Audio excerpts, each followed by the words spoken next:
Yo, what it do, YouTube? We are back with another banging episode this week. It is Off the Plank, and I am your host, DJ. I'm joined here with my co host, Brian B. Ross, and Peace and Pets Brandon. You know what it What do. up, fellas? How y'all You feeling? know what it do. Banner's having a little bit of technical difficulties, but she's getting it together. She just got a new, some new upgrades. So we waiting on Princess Banner to go ahead and drop in here, you know what I'm saying? But how y'all feeling? Fucking I'm great, man. amazing, bro. Oh, I'm Shit. feeling great. Everybody got their bomb project. Shout out to the bomb squad. Everybody got their bomb stuff on. I feel it.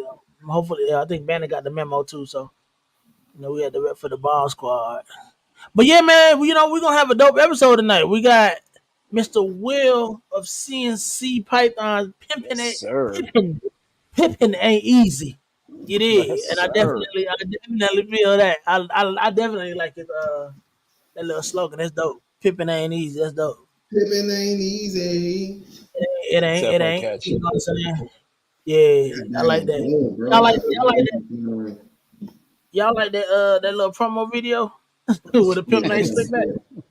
Yeah. First time I watched it, I was like, "Can I post this? Is that okay?" I Oh didn't no, ask any you good. questions. You good, Hey, bro. I didn't ask any questions on that one. I was like, You this too just weird. post. You Hey, ain't it was too changing good, nothing. bro. Is Shout it out to my okay? lady. Shout out to my lady, man. My lady, she definitely came up with that with no help from me at all. She just needed to know.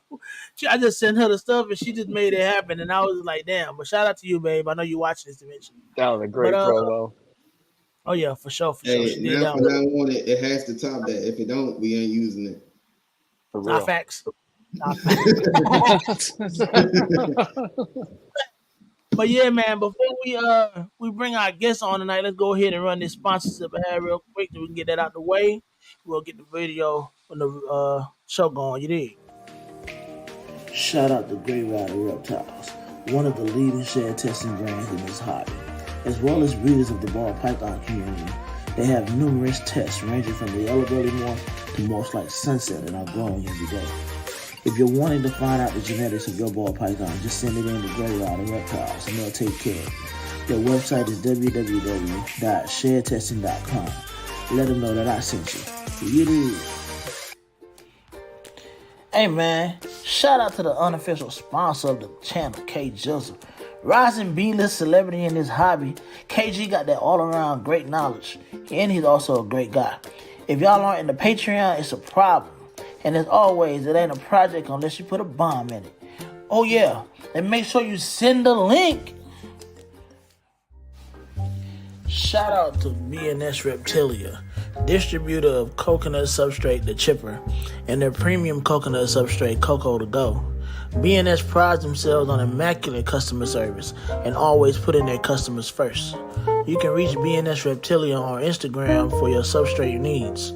Tell them that I referred you. And once again, thank you for being a sponsor, BNS. We appreciate you.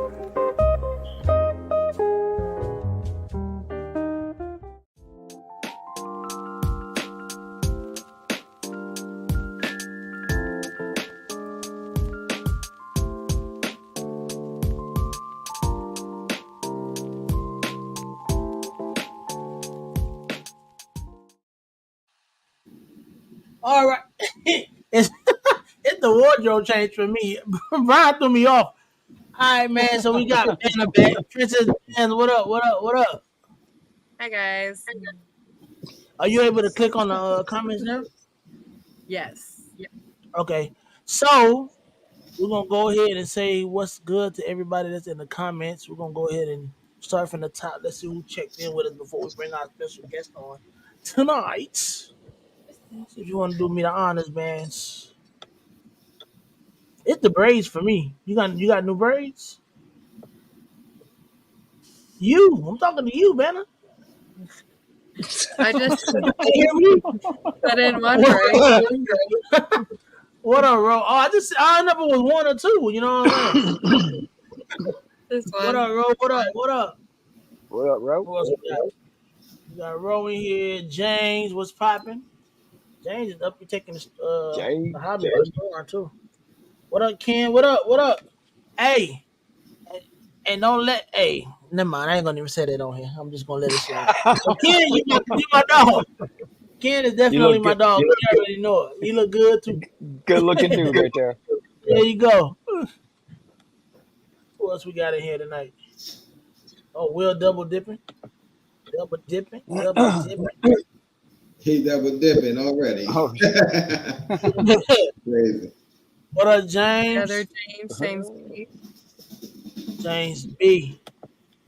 Bro, I got this fly in here that's getting on my nerves, bro. I need a fly swatter. Y'all still got fly swatters? They still make fly swatters? I yeah. ain't seen Huh? a fly swatter in a long time. Well, how do you swat a fly? I Yeah, just bro. like this. I Over this. can't wait. That was different. That was a little different. Jamie. Hey, Jamie. What's good, Jamie? More forge. Just my word. Yeah, I mean, did that. I was gonna use the other. I didn't put that one on though. Chad. What's up, Chad. Chad? I don't think I put that one on. I shot a guy. Ash. We can hear you. What's up? Actually, Pip Stalkers. What up? getting it done at work. Pip set. No excuses. Ashley taps in from work. What's My Yes, bad. he does. I'm trying to get these flies, man. Why'd you put it on Tim. TV? What What's up, up? Tim? You can hear me. Wiz Tang. What do, Tim? What up, Big Sam? Sam. Big I wonder Sam. if that's the same Sam. Is that the same Sam? I don't know. If I don't not, know. See, still you hi. might have to smirk. But it's a Might have to good smirk. Wiz Tang anyways. You might have to smirk some people. Ooh. Brandon. Double dipping. Whoa. Tommy. Hi, Be Tommy. What wild. up? Tommy? Tell your girlfriend I said hi. I think that's Who else we- it. That's it. Oh no, I still got more people on my end too. Oh, there's John and John's in here too. Oh, okay. Okay. Yeah, man. Everything. So, what else you got? Check your IG when you get a chance. Oh, that went to us. They Yeah, having a whole conversation in the chat. Hey, Freaking rocking the Ford shirt. Love it. Yeah. you see it? Hey, I ain't gonna lie though. I wish y'all would have seen my shirt on the last episode. Well, I don't know if y'all know y'all saw it, but John and Jamie and them more forward, that shirt that they had, that tie-dye joint, they joint hard, bro. Oh yeah. That's I was looking at that one too. Man, Yeah, Right. it's hard. that's No did. something I've thought about too. I was looking at that Yeah. one too. Side eye. Yeah, Yeah. they beat me to Yeah. it. I can see you doing that though, bro. Real talk. Huh? I can see you doing that. But yeah, man, so Yeah, B-Ross, for sure. let's go ahead and get into That's tonight's awesome. episode. This man hails all the way from where he in, like PA? He up top. He is on the East Coast. I know that for sure. We ask him when he come on.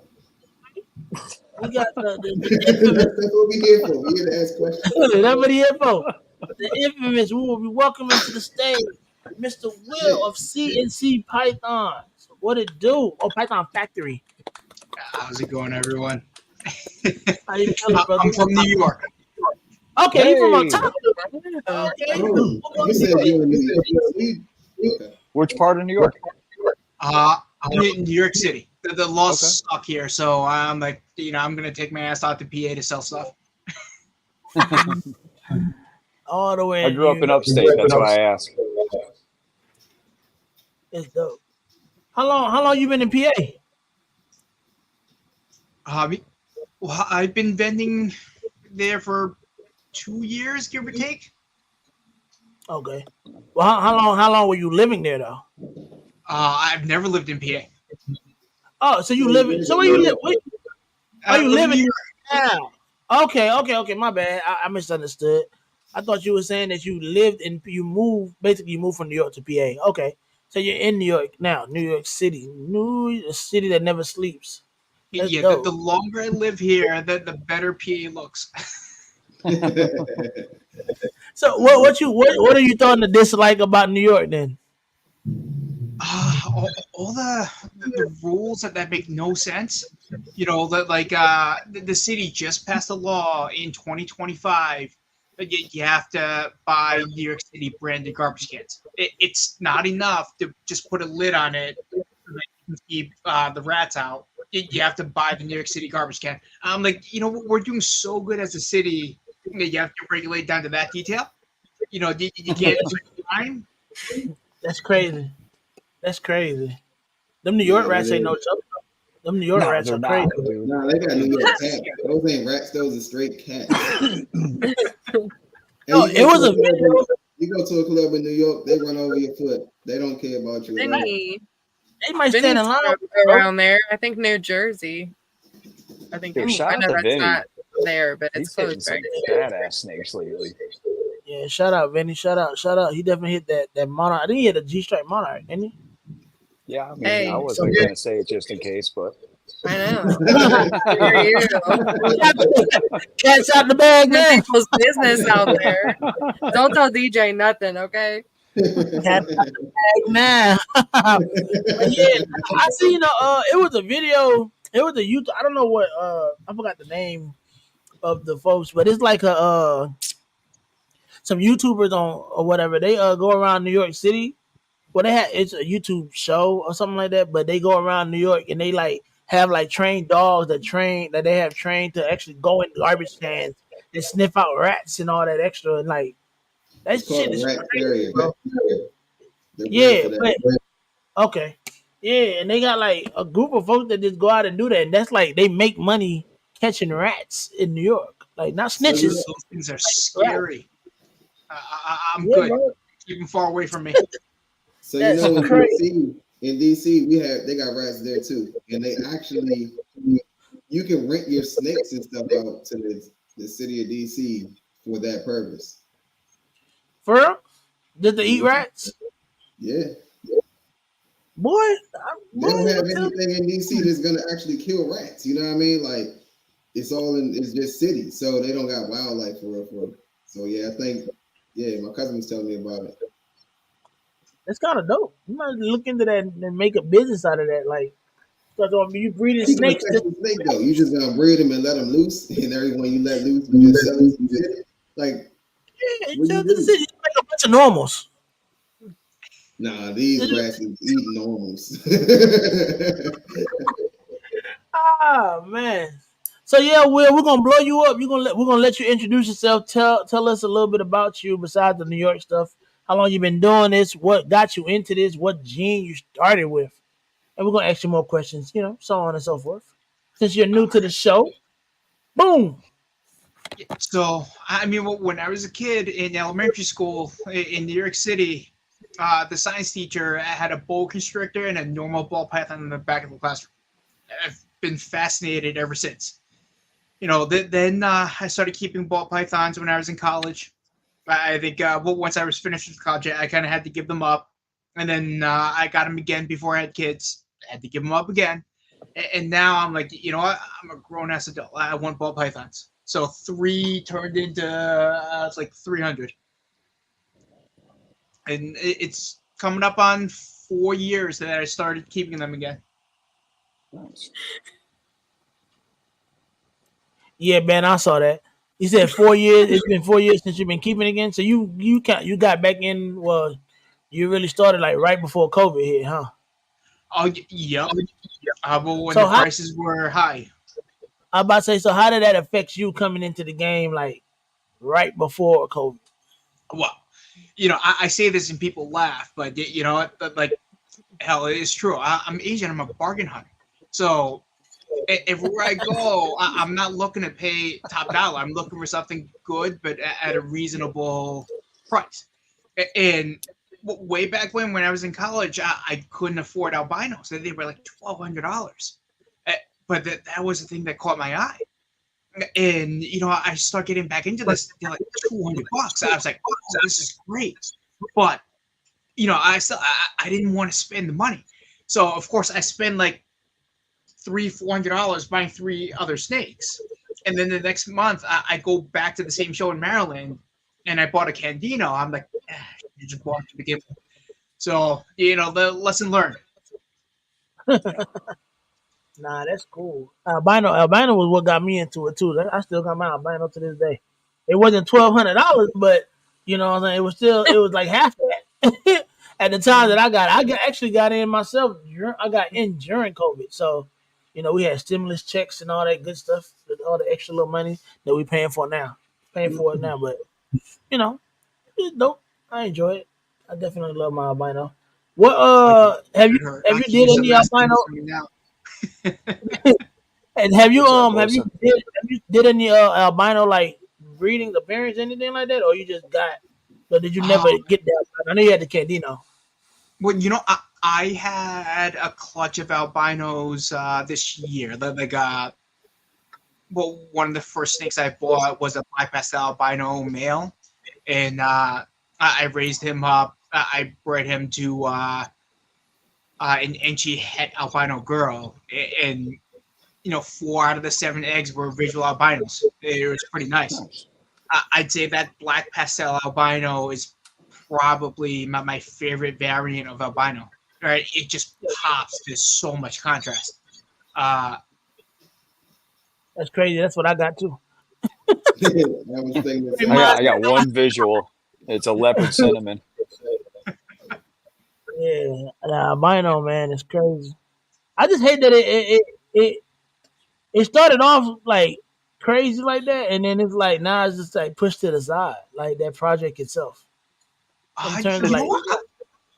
I still like it though. It's not about the money, right? It's really about working with the animals. Clearly, it's not about the money, considering the price of albinos. But mhm, I work with Candy and Candino as well. It's like, all right, let's see what I can do. But these patterns and the colors are so overpowering. You have yeah, to be careful what you put in there. Yeah. Like I learned, Enchi is not a good gene to put in there because it removes so much of that contrast. But Yes. I have one. I'm gonna raise it, figure out what else I can put in there to keep increasing contrast, and we'll see. Might as well enjoy it, have fun with it. Yeah. no, that's real. Yeah, you're right. You ain't lied about that. I want it. I like It that. even makes I've seen a couple of Enchi albinos. I thought they were really nice. They had like really peachy colors in them. No, they are nice and they're Ain't pretty, that but Starburst combo have Inchy in it? I mean, Well, I'm not Whatever they sure. call it, now, the Oh Starburst. yeah, I certainly wasn't challenging it. I was just saying that's all. but when you compare it to say like a black pastel albino, Oh there's yeah. no comparison. Well, that's yeah. I mean, That's absolutely. That's what an albino should look like, in my opinion. yeah, With the black pastel, 100%. yeah. It's I a like Black beautiful Panther. snake. That's a lot. Yeah, where's Brennan? Yeah, I definitely like Black Panther albinos. You what other projects do you have currently that you're working? Uh, I like bells. All the stuff that doesn't really make money, but at heart, I'm a pet keeper, and that's kind of how I think. Right. Well, when I Mhm. first started collecting snakes again, I was thinking, all right, I'm going to make like 50 bells a year, and if this was still COVID, that would work. But yeah, that's not a good idea.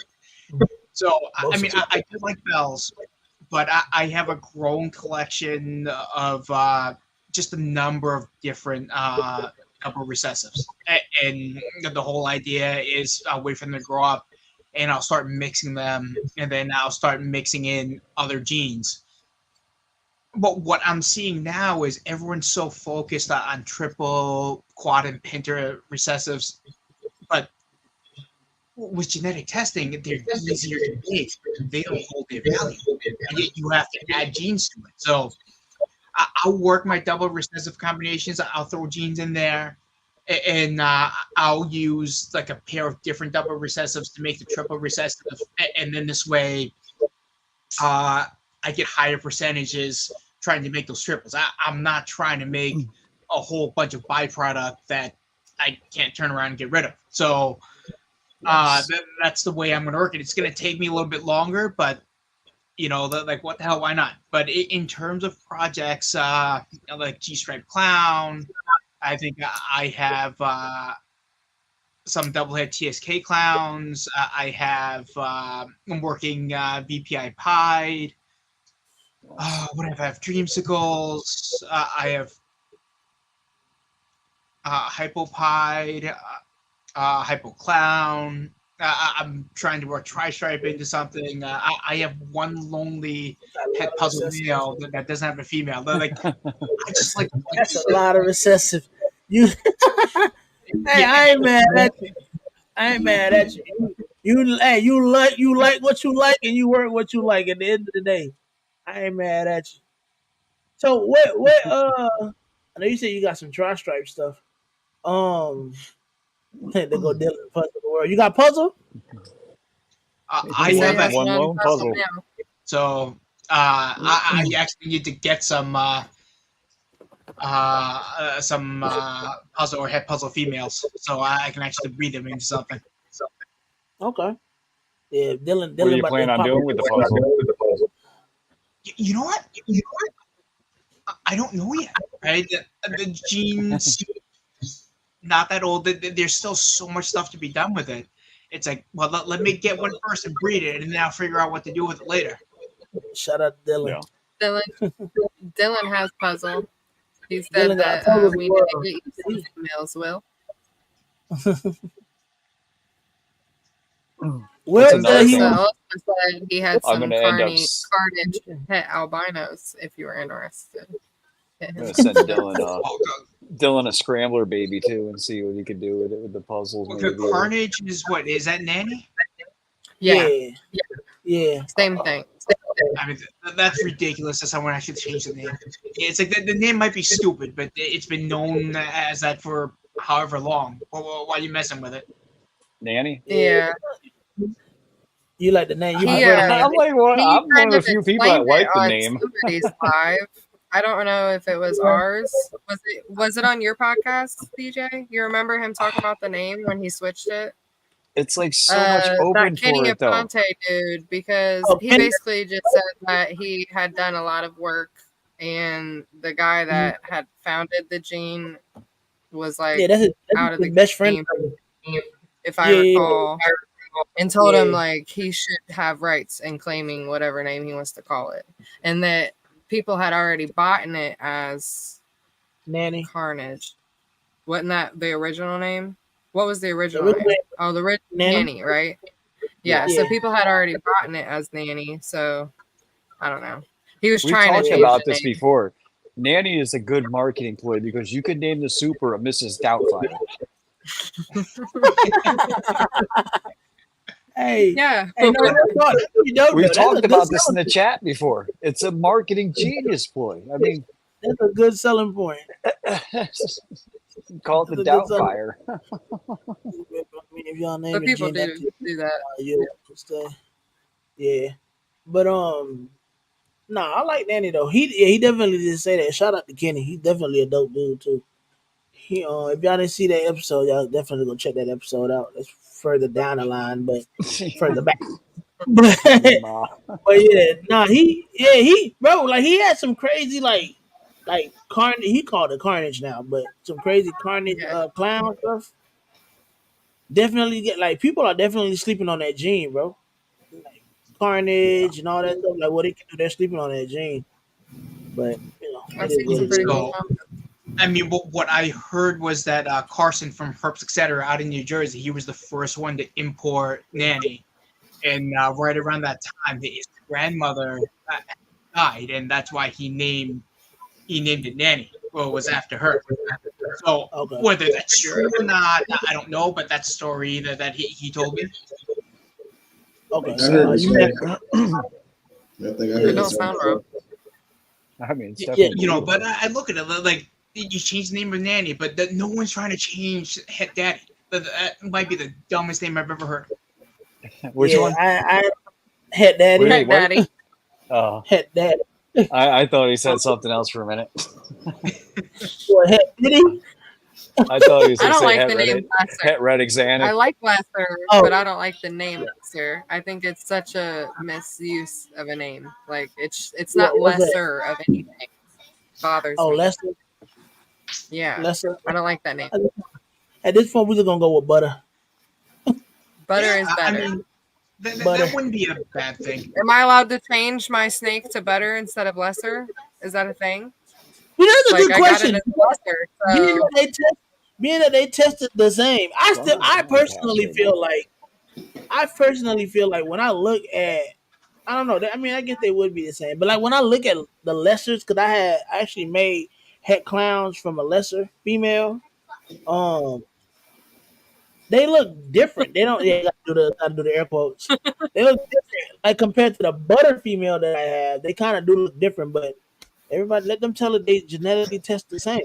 So Well, but I mean, when you've line bred these animals, you get some like phenotypic traits, and they stick. Which is why there's variation. Like look at banana versus coral glow. Uh, that's true. I have mostly banana, but I have some coral glow too. But when those hatchlings come out, I can tell the difference. But it's the same gene. Right. That's crazy though, ain't it? I think that's so crazy. Like that's crazy. Uh, and then you get thrown for a loop because like Black Pastel and Barnhart test differently. Yeah. Exactly. I think they call it like Barnhart his own thing now. Like it's just Barnhart. Like I don't even think they consider. I mean they're similar, but I don't think they consider it Black Pastel or something like that. Ah, Maybe just a I mean, line bird. but Looks awfully black pastel to me. what does I mean, I Barnhart and guess. Black Pastel make a super? Yes. I don't actually know the answer. I've heard they do. They Right? do. Because if they do, then it just might be two different variants of the same thing. Because there are like two variants of albino.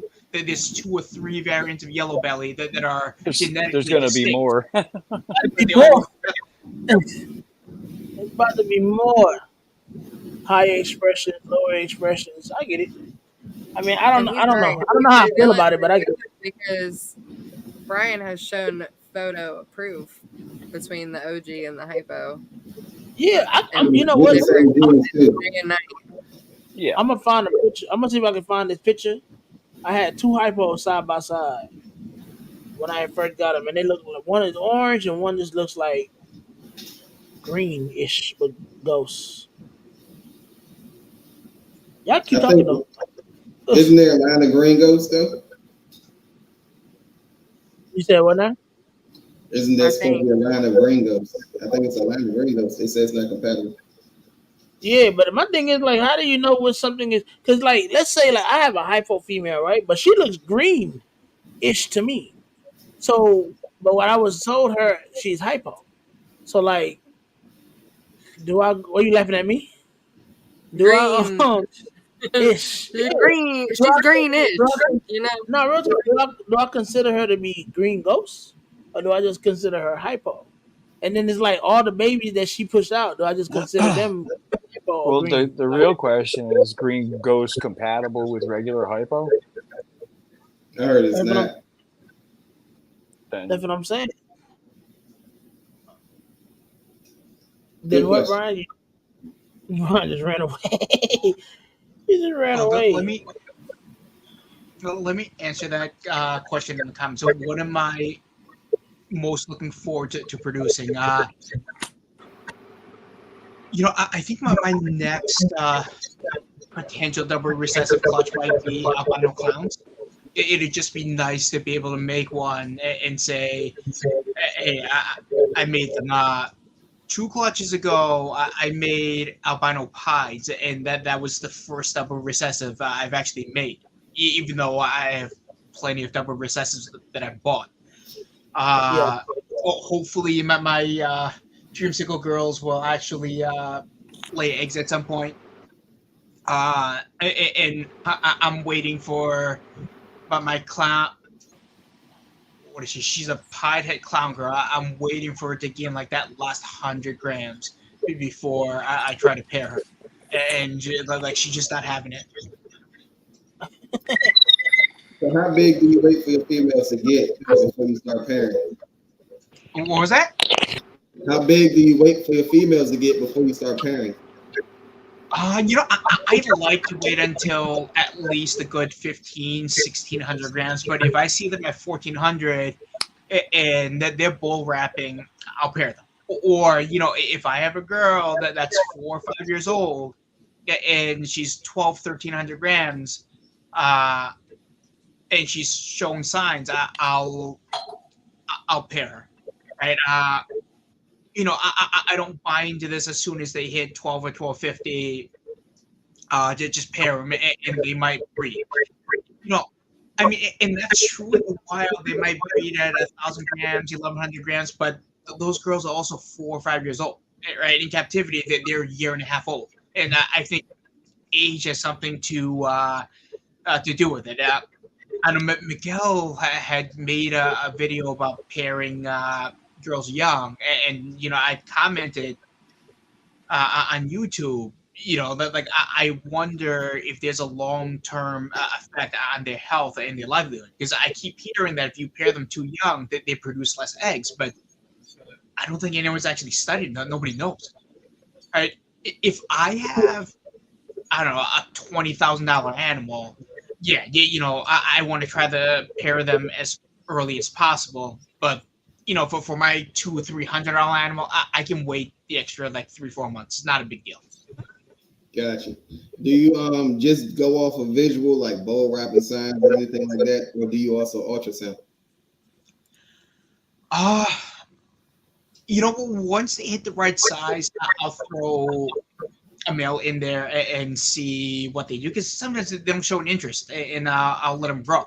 But I'm also not pairing them week after week. Like typically, the most I like to do is to take a male and pair him every other week.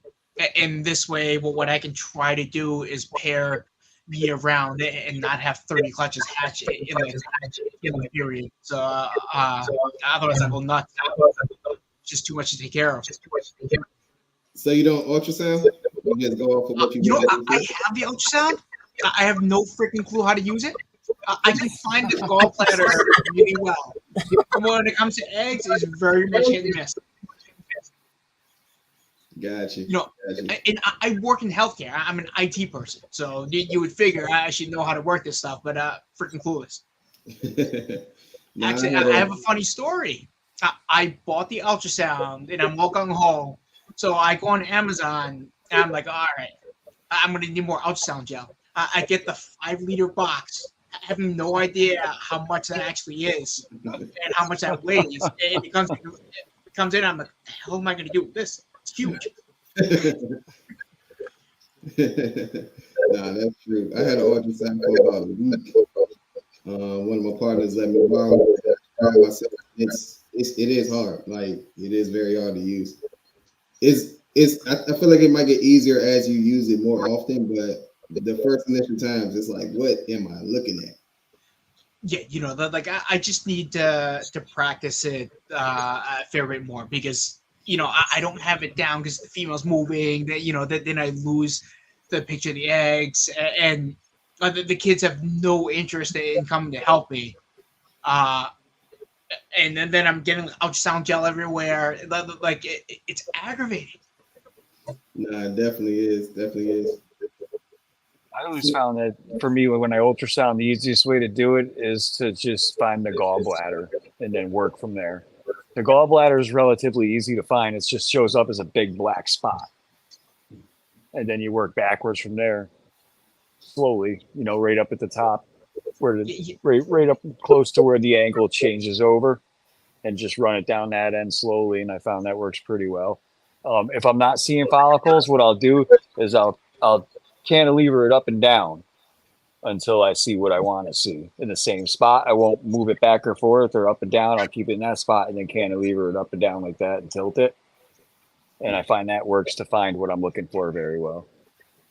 Gotcha. Yeah, I'm just gonna need to work at it. I can find the gallbladder pretty well, and it kind of stops there, right? And then someone had taught me that I actually need to ultrasound both sides, because you have follicles on both sides. Maybe only one side's growing. So a lot of little tidbits that I'm learning as I go along. A foot pedal is a necessity, so you can freeze the frame with a foot pedal. Well, You know, on the contact, they got a feature now where you can rewind up to 30 seconds of what you did. yeah, I know how to use that, but the contact that I have, I don't think I can use a foot pedal with it. At least I Yeah. tried looking for one and didn't work. I tried buying a generic one, Yeah, and I can't program it. So gotcha. The IT guy can't program his own foot pedal. yeah, because you have to plug it in and you have to map the keystroke, and there's no way to do it on the ultrasound machine. So Gotcha. I'm looking at this. I'm like, I'm about to call someone and figure out like what the value is, and have someone code it in there to get it to work. That'd be That pretty that would dope. work, but I don't think I'm quite that desperate yet. So how do you keep Fair track of all No. your animals? Do you use an app or are you pen and pad? I've been using a spreadsheet. All right, one of the things that I do is I want interesting pairings, right? I'll take 3, 4, 5 incomplete dominant animals and I'll pair them because I know I'm going to get variety out of it, right? The one thing I don't want to do is make normals, all right? I don't want to make animals that people aren't going to care for that'll turn into like monitor food. Uh, so I want to give these guys a chance to have a decent life, either as a breeder or as a pet that someone's gonna care for. Oh, those are nice. So yeah, I that's can what see I that. was talking about. So the one on the left was the one that actually I got it from a store, and they didn't even label it as like hypo or anything like that. But the one on the right I got from a breeder, and he just labeled it as a hypo. She actually was blind in one. She's blind in one eye too. And then the one on the left I had got from a local store out here, and but pretty much one you can see the difference. You see what I'm Yeah, saying? Yeah. Like the one on the left looks more orange. yeah. So the one I on have the to tell right, you, my son would love those Crocs. yeah, I got a lot of charms on my Crocs. But I gotta get some. yeah, the one on the left is more orange. The one on the left passed though, but I still have the one on the right. That's the one I was talking about. And I said she looks green, but I don't know.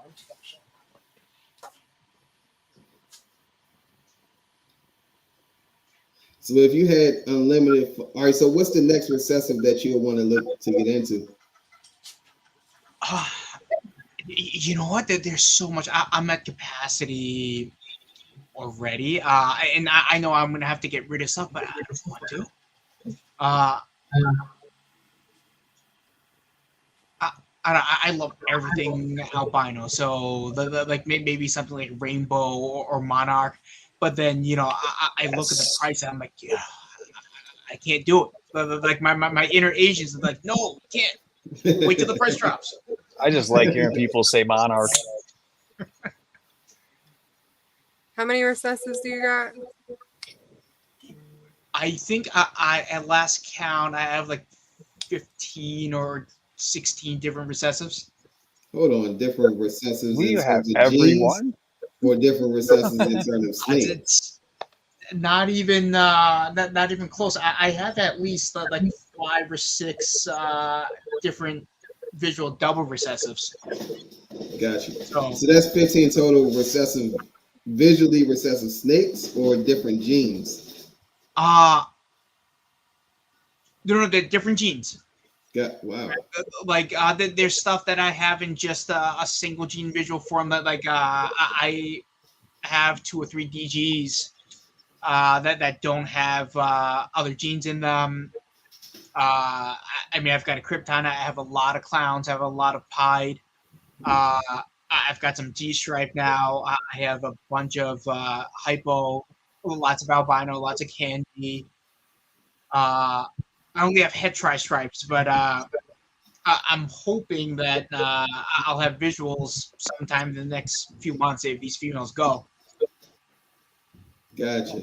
Gotcha. That makes sense. We like hypo over here for sure. Man, we love Yeah. hypo. Yeah, But you still have Hypo is nice. I just wish people would value it a little bit more. no, that's real. No. You see what I'm saying though? What I said is like, so like, would this be considered just what Going on. hypo? green ghost. This is green. It looks green, don't it? That's my eyes. bit. It does.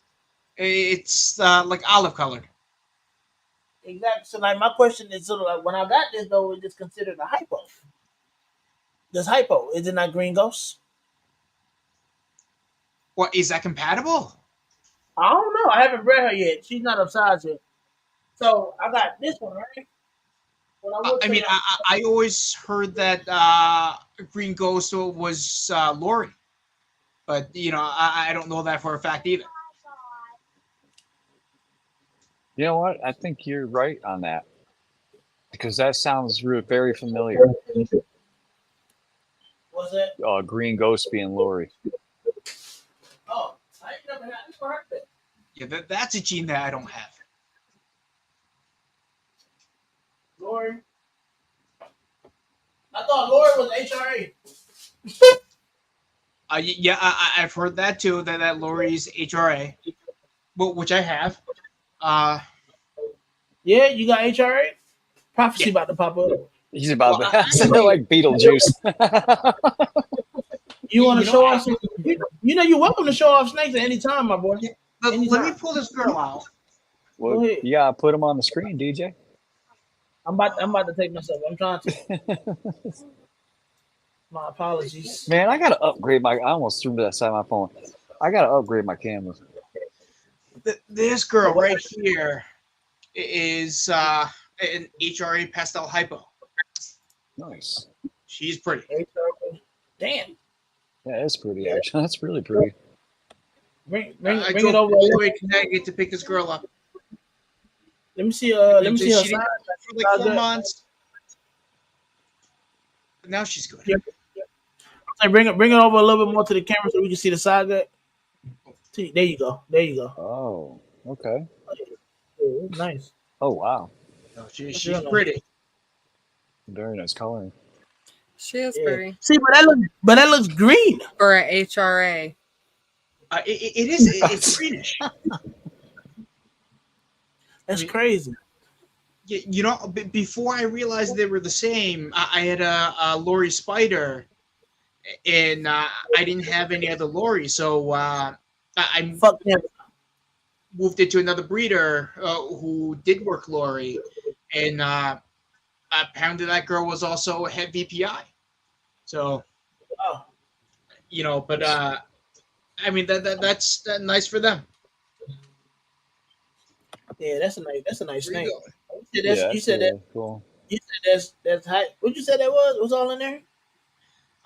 This is HRA, hypo, and pastel. Oh yeah, that's nice. And what you putting her to? If you don't mind me asking.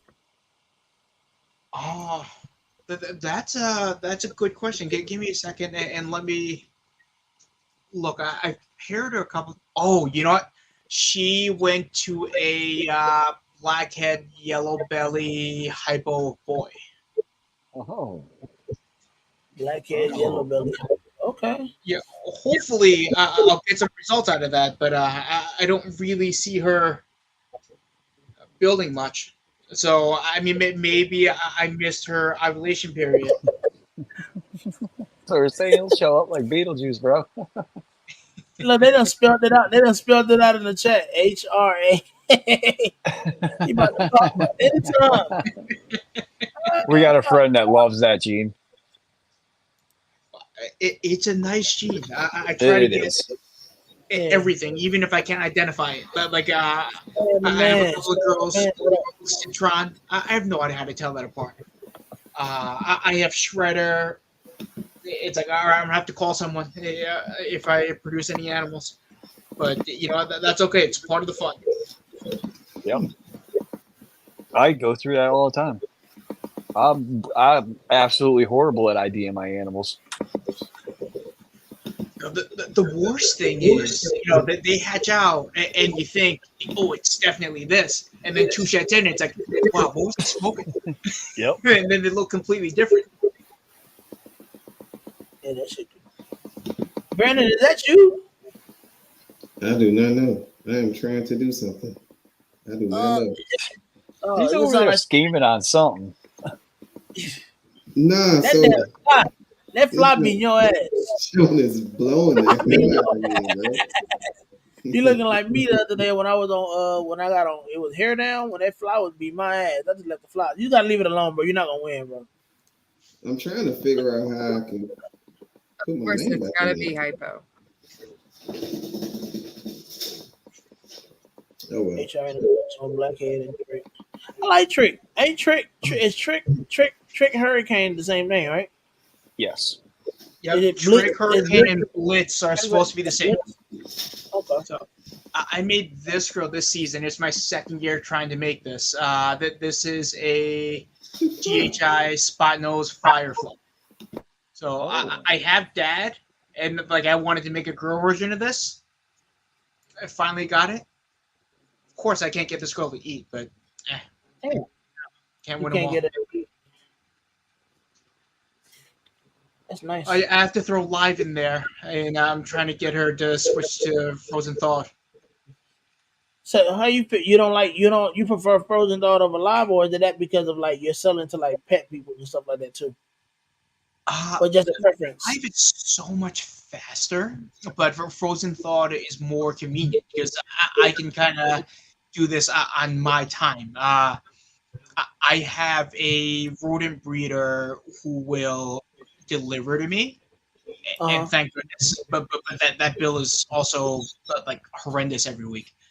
Uh, but I like, can if I imagine. get busy and I don't have time to feed them off, I come in like the room stinks. It smells like rodent, and then they're eating each other. I'm like, what the hell?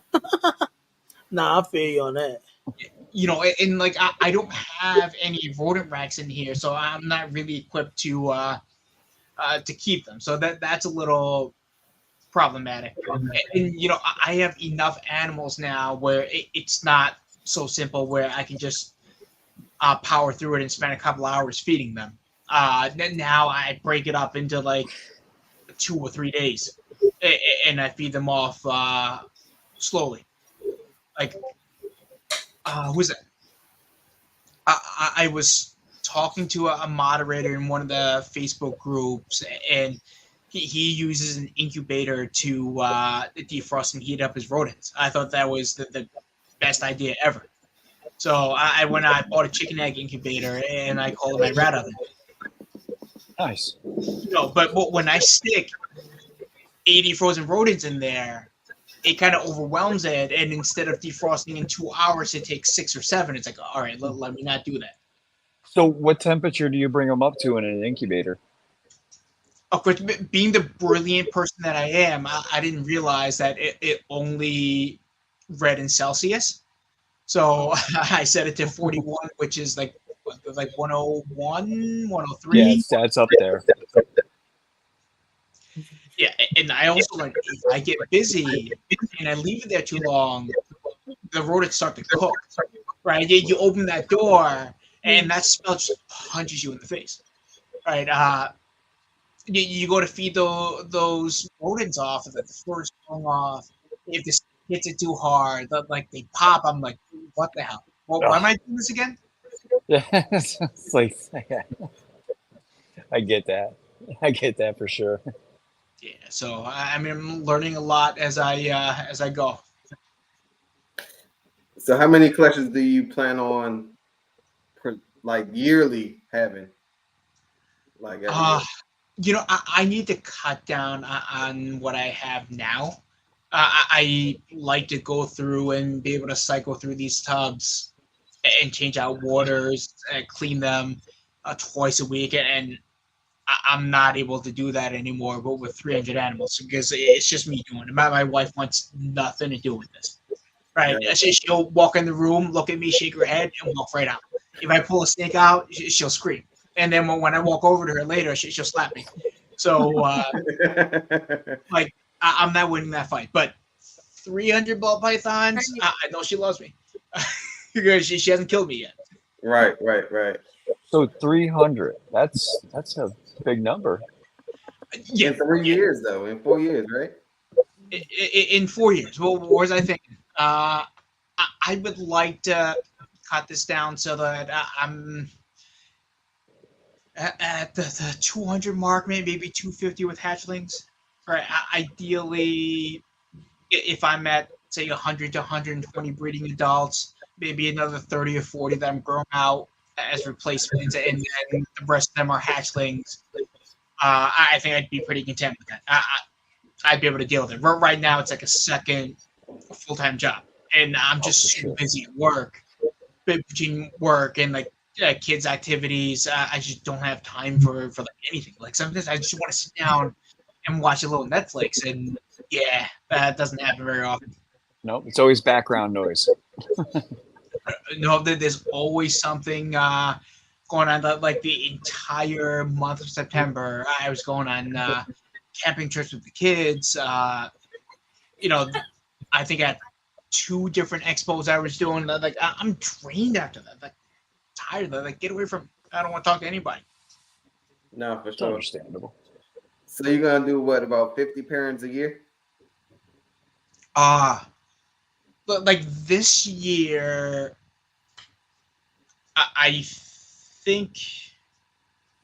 Let's see. Let me count. I've had 16 clutches, and I think I have something like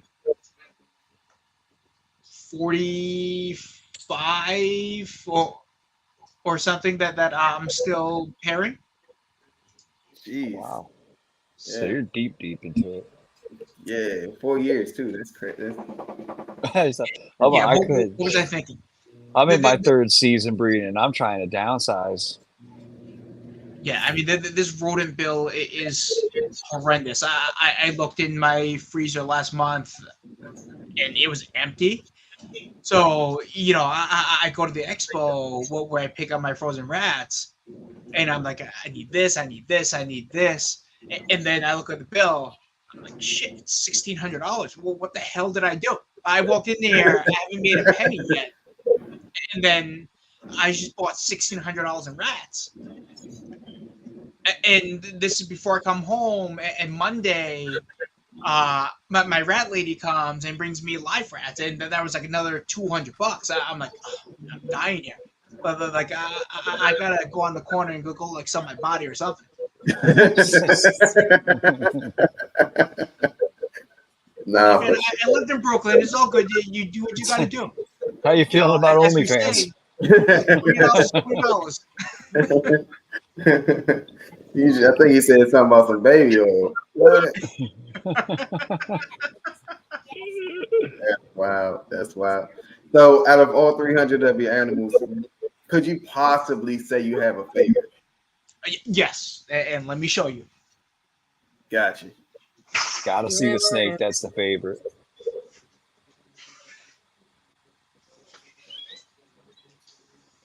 I bet you it's a clown.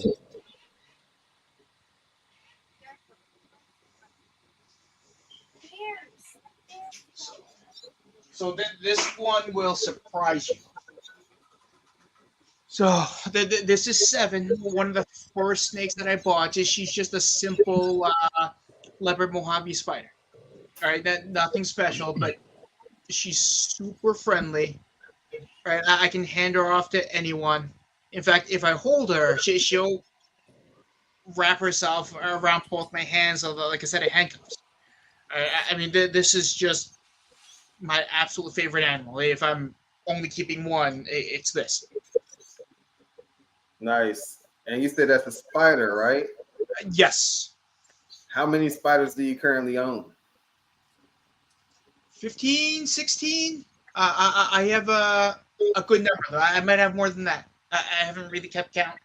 Now, speaking of spider, this girl, she doesn't really wobble. I did notice, though, after her first clutch, when I go to present food to her, I can see it a little bit, whereas it wasn't there before.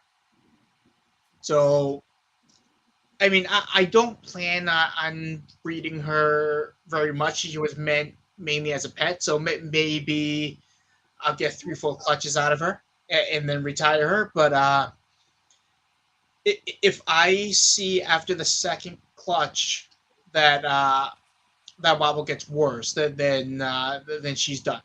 Right? I don't make a lot of spider stuff, so I'm selective about it because I'm not trying to make a bunch of spiders that people are gonna just mistreat and then screw up. But yeah, like I've hatched like 5 or 6 different spiders, and they're like fresh out of the egg. You know, they don't have a lot of that muscle control, so the wobble's a little more noticeable. But as they eat and they grow, the wobble usually turns out to be no big deal. Now, I mean, I guess there are hatchlings that have terrible wobbles, but it's pretty rare. Most of the time, there really isn't much of a problem. So I look at it like this animal has a will to live just like anyone else. So, I mean, who am I to say that they shouldn't be bred? Have you ever tried to do this? Have you ever tried breeding blackhead into your spiders to try to reduce the wobble? Yeah, that was my next question too. Well, if you have a blackhead spider, looks like a normal, and yeah, you don't have a wobble, but now you're hiding the spider. So if someone else ever decides to buy that and breed it, then they're in for a surprise. Gotcha. Right, because I have a pastel blackhead spider. You do not see the spider in that snake at all. Yeah, that was crazy. When you showed us that, everyone was like, Brian, you sure? Oh, I'm 100%. Yeah. Yeah, we was like, you sure that got spider? You know, I mean, I like normals, right? I just really like ball python. So I have 3 adult normals. I probably don't need 3, but I mean, that's what I have, and I keep. I try to remind myself that I'm doing all this breeding because I really enjoy working with these animals, and it's not so much about the money. It's just fun having them. Gotcha. I agree 100%. Me too, 100%. I like to go against the grain with a lot because I just like the animals. Yeah. And he likes to argue. And I like debate. It's not an argument. If it's not heated, it's not an argument. It's a debate. Yeah, he likes that though. For sure. I have a ball python with shark mouth that I keep around as a pet, and it's just a reminder that not everything I keep needs to be a breed. So sometimes I can just have one of these animals for the joy of it. Yes. I just fed him, so I'm not going to take him out. But I bought a pied from someone older out in California who had gotten out of his enclosure, and then when he showed up 2 weeks later, the back third of his spine was crushed. So I bought the snake with full preparation that maybe he wasn't going to survive, but he'd been eating.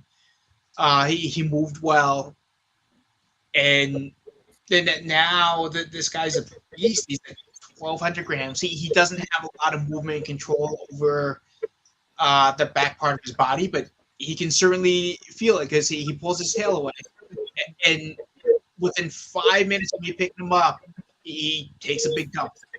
Every single time. Now I know if I bring him somewhere, I got to hold him over a garbage can and let him do his thing. That's wild. That's wild. So, if there was any other species you would keep, or if you would be interested in keeping, what would it be? I have 18 different species of snakes here. I keep a limit of everything. Yeah. Wow. Yeah. I mean, ball pythons are my favorite, but I really just enjoy snakes. I have a wolf python. I have a spotted python. I have a blood python that yes, I just found dead like 3 or 4 days ago. So I'm assuming I did something wrong there. So I need to go and figure that out. Maybe have a dedicated rack just the bloods before I get any more. But I just got a pair of albino house snakes. They're I really have cool species. yes, they're cool. They're a little bitey, right? Are they They're a little edible? wild, but Like, could you uh, take one of those out? I've never seen one of them before. uh Can you yeah, take those out? yeah. They're Let, really let me cool looking go and snakes. grab one. I have a bunch of like, king snakes and rat snakes too. So, like I said, a little bit of everything. Hey, I think you had some king snakes at the show, if I remember correctly. No, I didn't have anything at the show because these guys Yeah, are pets, so I don't normally bring them out very often. yeah. I'm gonna either get a Mexican black king snake or a hog nose. I'm kind of stuck on that hog nose tip though. I want a super condo. I've been on them hog nose I think for. you're gonna end up with a hog nose. I No, think he's gonna have a green tree. Or that. them teeth, Or man. he's gonna get rid of it once it gets too big because he's gonna be like, "Fuck this." Its teeth are too big. It's going. Those he turn It's cool to green. watch its color change, and I'm done. I just want to watch it. That's it. Brian, you need one of these? Yeah, I'd eat them all. Definitely send that thing out. Australian water dragon. That's the black ones, right? Go ahead. I don't know. Go ahead. You heard it here first. Australian water. Oh, I was not expecting her to nail me. So this is a T positive albino house snake that's 66% head for T negative albino as well. Is that full grown? She's close. She's like 6 months or a year away from being breed ready. Okay. She is tense, and I think she might be going into shed. The first thing she did was pop her head out and take a nibble. I did not expect you to come back with a glove. You know what? My thumb still hurts. I'm like, there. Yeah, never mind. You can put that up. I don't want that. It's a house snake. You'll be all right. They're small. Yeah, they are small. Look, I put this glove on. She doesn't want to bite me anymore. Nice. Prick. Nice. No, Nah, I use this glove all the time. I have a young jungle jack carpet python.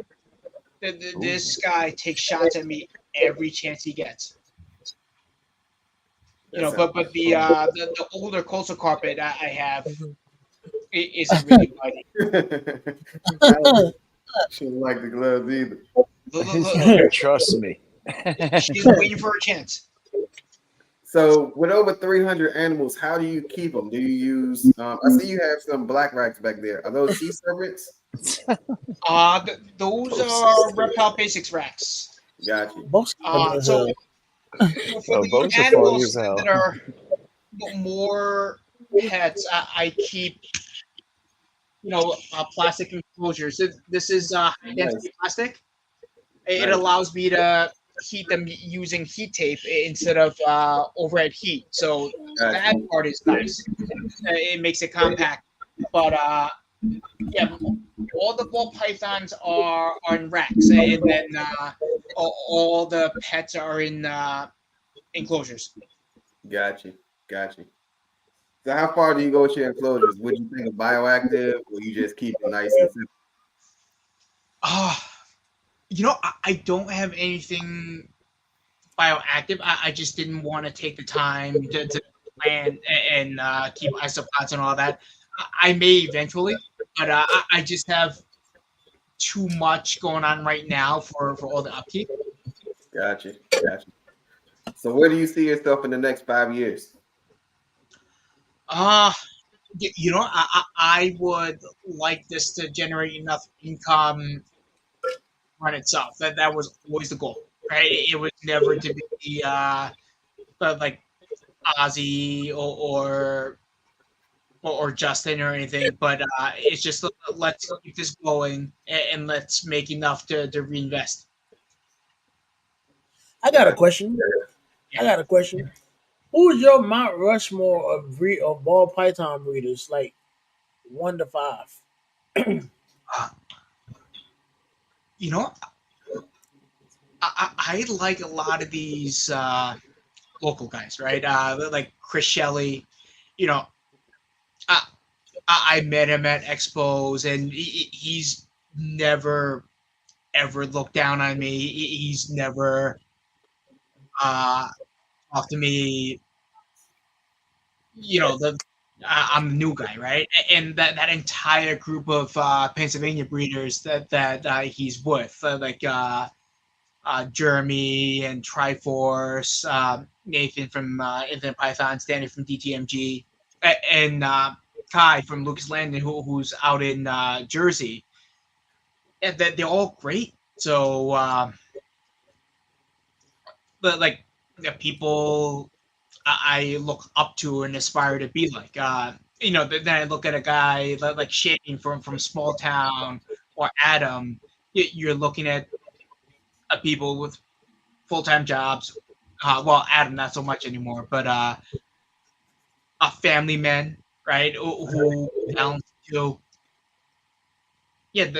That's at the end of the day what I want to be, right? If I walk outside and get hit by a bus tomorrow, no one's gonna give a shit that I have 300 snakes.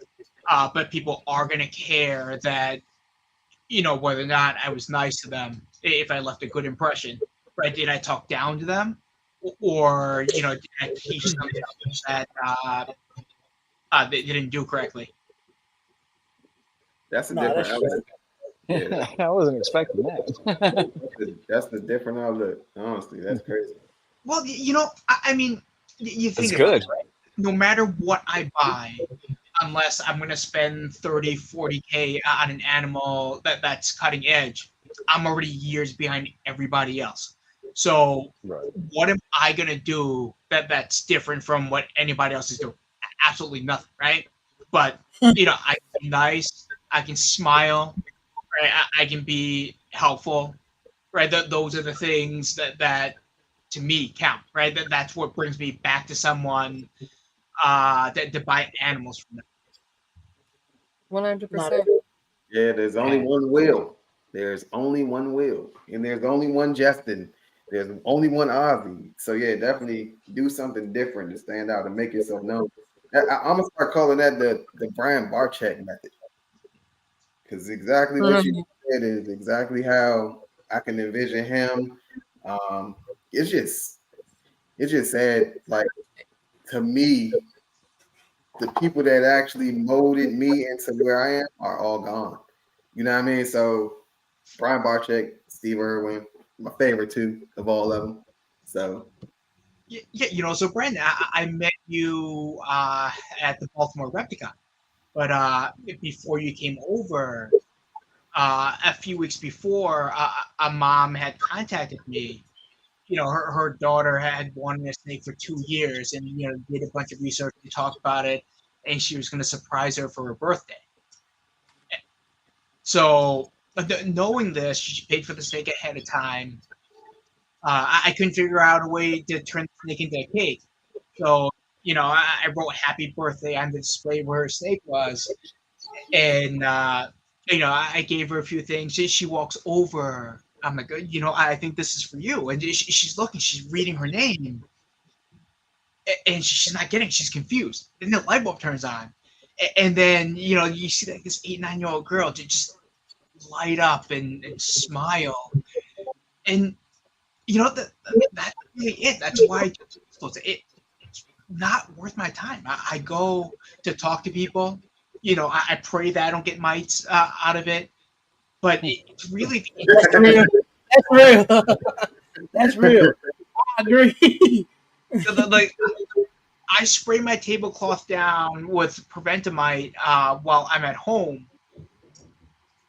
And if I see anybody with inverts coming by, I just warn them, hey, don't put it on the tablecloth. But when I first started going to shows 3, 4 years ago, I'd go to a show like Hamburg, and I remember my my bull snake that I bought, Dr. Jekyll. He had mites crawling all over him, and I had like 8 snakes. I didn't know any better, so I brought him home. I treated him with Frontline, never an issue. I would never do that now. And I look at some of these breeders, I'm like, what the hell are you doing, right? Whether it's captive bred or it's wild caught, if you're seeing these animals for the first time as you're unboxing them at the show, and they're staying in those containers until you sell them or they die and you throw them in the garbage, like you don't belong here, right? Well, we should care about these animals, all right? That they are alive, and we should have some consideration and respect for that. This thing is trying to kill me. You go ahead and put that one away. It has admiration and respect for you. She's holding on so tightly, like she's looking for an opening where there's no blood. Yeah. I just Like, want to say, you're a little too nice over here, buddy. Let me. I took the female out because the male bites even more. No kidding. Is that species like normally like that? Apparently that they settle down as they get older, but yeah, they are a little bite. But Okay. I mean, the bite doesn't really hurt. It doesn't break skin, but you know, it's like, yeah, it's just distracting. But Still startles you. Cutting off circulation in my fingers. So something that says, what would you feed that? She gets hopper mice, and then the male apparently only eats fuzzies. If you give him a hopper, he won't eat it. Wow. So I haven't tried to test that theory quite yet. Would you relax? No, nobody's trying to eat. Right? Don't stereotype. You're gonna get bit on camera. Gotta get a bite. We gotta get a bite. Well, I tell these snakes all the time. I'm like, I know someone will turn you into wine. Don't mess with me. So, out of all of the species that you keep outside of ball pythons, what's your favorite one out of all the other species outside of ball pythons? Ooh, that's hard. I think my two scaleless Texas rat snakes might be. You know, I like scaleless, but you know that's not true. I like the hog noses the best. Oh. Okay. You know, I mean they're so much like the ball python with their and stuff. They're just dumb as shit, but they're cute. Man, I seen when Brian he had some TikToks and he started sending us the links to his TikToks with the hog nose. Yeah, Man, wild ones. Yeah, those the best, and they the best, man. That's where they are. They went and put on the full show of dramatics, flattened out like a cobra, opened its mouth like the Terminator, and then played dead. Yeah, I've never gotten one of mine to play dead, but my albino female, her name is Karen, right? That kind of explains all you need to know. But yeah, when she was little, like she just latched onto my finger, and I didn't want to hurt her. At the time, I didn't realize I could just push on the snout and get her off. So she hung on for 5 minutes. She bit me like inside the finger right here. And every once in a while, she would shift and like try to really swallow my finger. That felt like razor blades. But like this little 12-inch worm that bite hurt worse than adult breeder female ball pythons. What the hog nose? You said a hog nose bite? Yeah, because they're rear fang. So as they move around, they try to position to like swallow your finger. Those fangs dig in, and they feel like razor blades. It hurts. But after 5 minutes, it took like 3 days for all the swelling to get through. But I had swelling up to my elbow. Oh wow! Brandon's out. Wow. I'm just like, man, really? It wasn't that big of a deal though. The following week, she actually bit this glove. 15 minutes, and she was still hanging on, trying to eat the glove. That's crazy. I finally put some hand sanitizer in her mouth, and she let go. And then the dramatic started. Or she started like dying in slow motion. Mouth wide open. She hasn't bitten me since. I'm like, that's all I needed to do. Should have learned. Oh, so that means if I get one, I'm gonna just They sanitize in the mouth as soon as they get it. Well, That ain't gonna work. they're all different. That was my second hog nose, and if that was my first hog nose, that would be the only hog nose, right? I have 6 now, but my first hog nose Slurpee was the sweetest thing. But like she's never bitten me. She's never tried. She just comes and hangs out. My daughter has this terrible habit of taking her out and playing with her and leaving her like on the bed and walking away for an hour. And then she comes back in the snake squad. And I'm like, what are you doing? But like she's done this 3 times. I'm like, child, right? You pull the snake out. Your focus is the snake, and you have to put her back. You can't hand her off to someone else. You can't forget about her. Yeah, you definitely got to put her back for sure. Yeah, but she's adorable. She's deep in shed right now. But What up, babes? yeah, that would be like the spokesperson for hog noses because that's like the best snake ever. Yeah. So I've been hearing you saying names. You have over 300 different animals. How many of them have names? Maybe 50 or 60 of them have names. I used to try to name all of them, and then I'd let the kids name them, and it wouldn't make sense, so I would never remember the names. And then they started getting silly. Like my daughter wants to name a snake Latrine. I'm like, there's something wrong with you. We are not naming a snake Latrine. Right?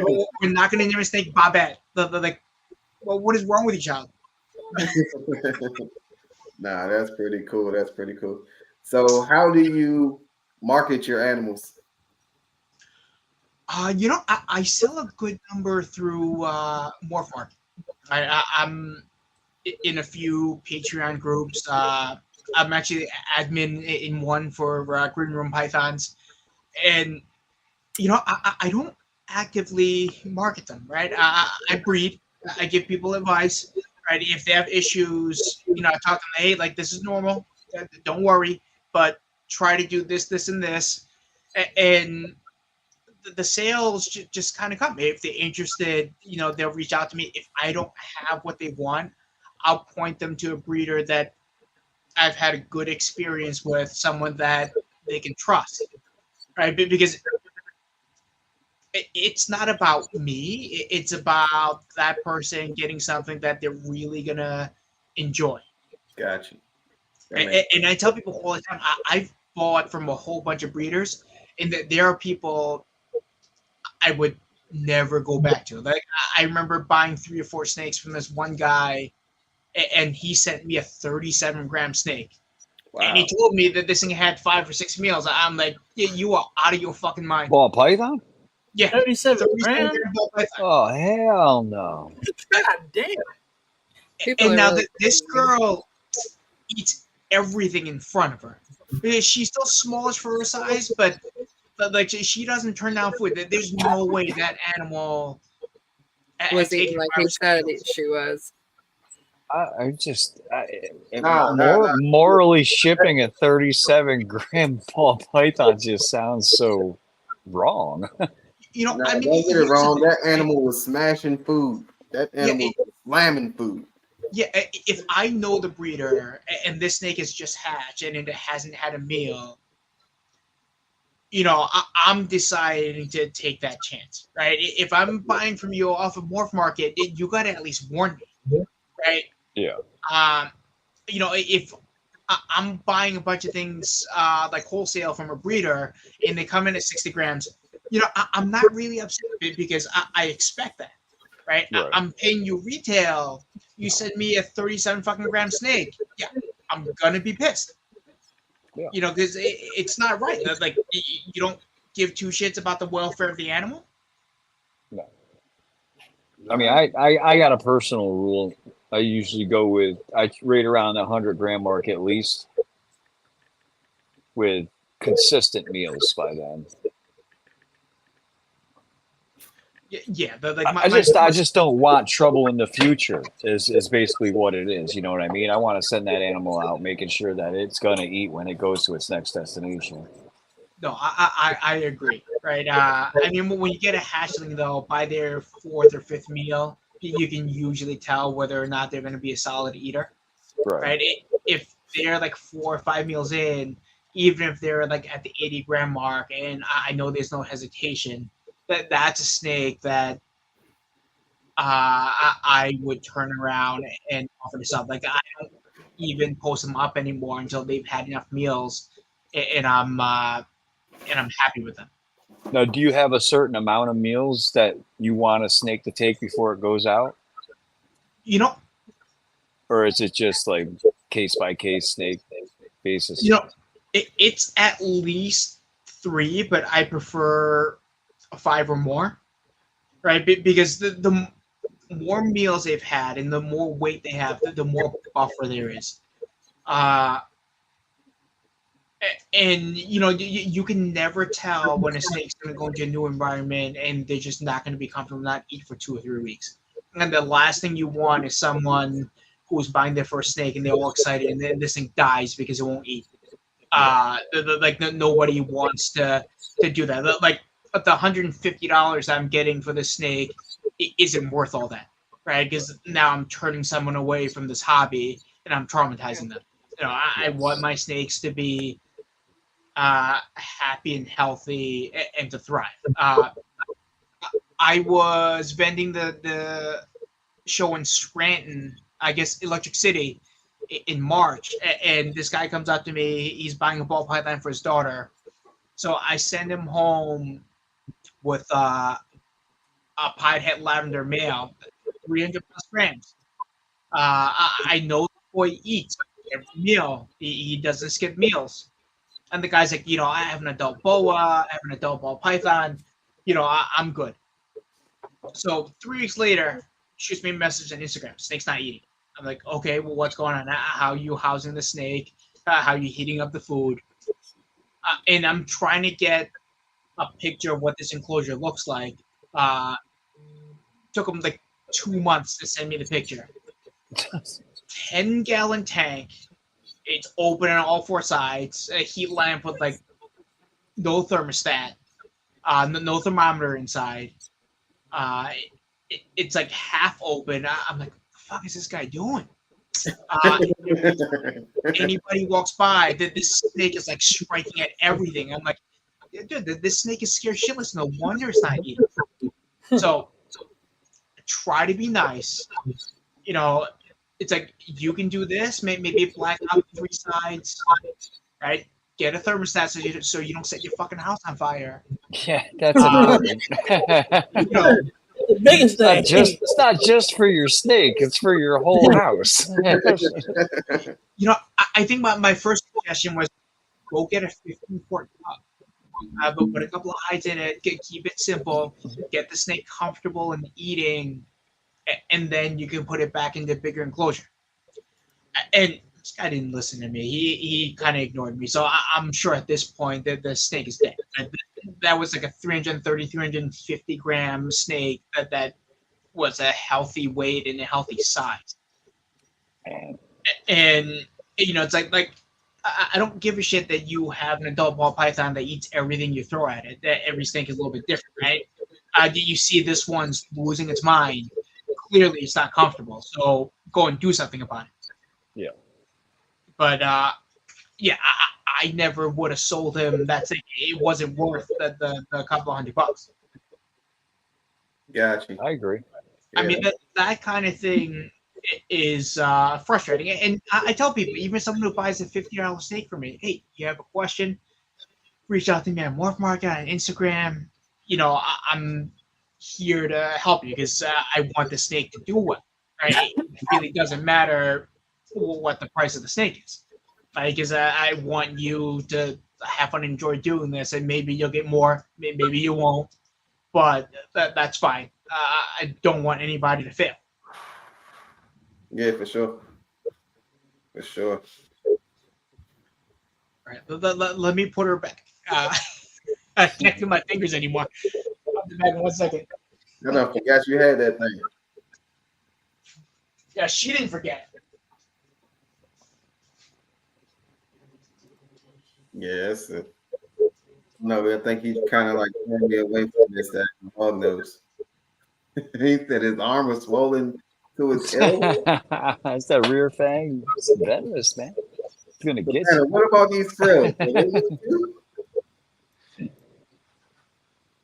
I had to look into them or something. I gotta find something that don't bite. Other than I don't know. I don't know. So No, I just got 'em. this dude right here is one of my favorites. Oh wow. This one's a scaleless, like bubblegum Texas rat snake. So I think the bubblegum is crossed with some kind of like a Florida based rat snake or whatever. But he's fully scaleless, and he's just got awesome colors. That's And he's cool friendly, looking. surprisingly. Oh, that's wild looking. Yeah, that's crazy. Yeah, this boy's gorgeous. So, do you play a sport? You play baseball or something? I do not play baseball. I was getting shirts made, and I wanted to be a little bit different. So I thought about getting baseball style jerseys with my logo on it. And the shirt maker came up with this design. Right, I have logos on the front, in the sleeves, and then big logo in the back. Got you. That And then logo's clean. I had her make shirts for my family that had our names on them. And then this way, like if we're at an expo, it's really easy to figure out who we are. Except my kids will wear them around the house. They wear them out. They wear them to school. They will not wear it at the expo. I'm like, kids, I'm defeating the purpose of this. Facts. So, are you going to be at the Gettysburg? Are you vending at the Gettysburg Expo? I'm not. It's like 4 hours away from me. The thought of packing up everything the night before, getting up at like 3 a.m. to make that drive, it's like, all right, I'm not that committed. Right, I go to Oaks, even though it's hit and miss, because it's an hour and 45 minutes away. Right, it's manageable. How far was Timonium away? That was 3 hours, 3 hours 15 minutes. But it was my first 2-day show, so I had to stay over. And plus, my friend who was with me, his daughter had just transferred to Georgetown, so he wanted to go see her and have dinner with her. So it served a couple of purposes. That's what's up. But yeah, that Holiday Inn is freaking nasty. I woke up at 3 in the morning to go pee. I turn on the lights in the bathroom and I'm like half blind and there are fucking roaches crawling around. I'm like, Nice. God damn. Like, I woke up in the middle of the night and got transported back to Chinatown.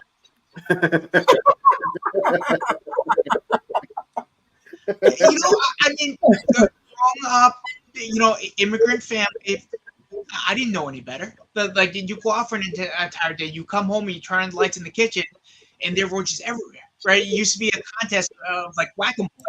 Now, I'm like, oh, that's nasty, but, I know better. And my goal was to never subject my kids to that, right? To make sure that they would never have that kind of an experience. Yeah. And I've done a lot of traveling for work. I've stayed at a lot of hotels. I have never stayed at a hotel that had freaking roaches. No. Not even in Florida. Oh no, not even in Florida. Although, you couldn't pay me to go back to Florida. Why is that? Because it's too damn hot. I'm a big guy. So, when it's like 80% humidity, I look like I'm dying. Right? Not enough in New York, but in Florida, the constant, yeah, no, I'm good. We're at 76% humidity in here. Jeez. Wow, that. I'd rather go to Alaska, right? I can always bundle up and layer up, but like, Yeah. You go to Florida. How much do you want me to take off? Is it gonna get up? No, you're there's you get down to the skimpies just to get comfortable some days. No, but I have to say, you go to the South and people are just like super nice, right? Growing up in New York, you're always on the defensive. Everyone's asking you for change. Yep. You know, that like people look at you looking for a fight. You know, I go to like the Carolinas, I go to Florida or Georgia, people are smiling, they wave. It's like, all right, I don't have any change. What do you want from me? It was a culture Middle of the shock for road me. and let you out in front of you. Like, here, you want to go first? Like, Yeah, it was a culture really shock weird. for me. I grew up in upstate New York, in around Albany, Schenectady, Troy area, for 44 years of my life, and then I moved to Florida, and everybody was so nice to me. I was like, man, what are you up to? Exactly. You get exactly what I mean.